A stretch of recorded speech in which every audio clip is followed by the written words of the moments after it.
When calculating the scalar product between two vectors A and B with an enclosed angle theta between the two, what we really need to do is project one of the two vectors onto the other and multiply that with the length of the vector we have not projected.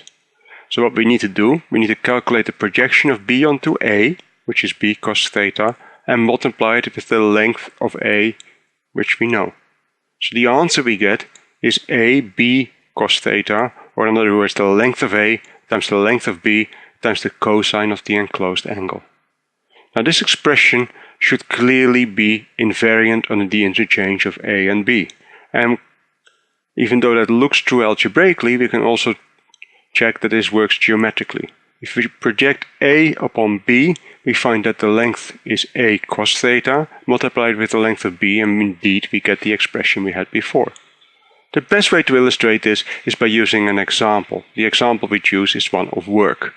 Work can be defined as applied force times the displacement in the direction of the force, at least for a constant force.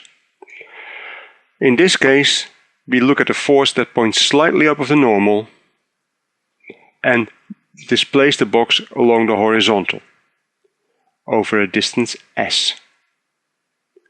What we need to do with our definition is resolve s into components parallel and perpendicular to the force. The parallel component is s cos theta, and we could have calculated the perpendicular component as well, which would be s sin theta. We're not interested in that, however. We now calculate the work done as F times S times cosine of theta, which is clearly nothing more than the scalar product of F and S. Once again, we could have done it the other way around as well. If we use the definition that the work is the displacement times the component of the force in the direction of displacement, we now need to resolve the force.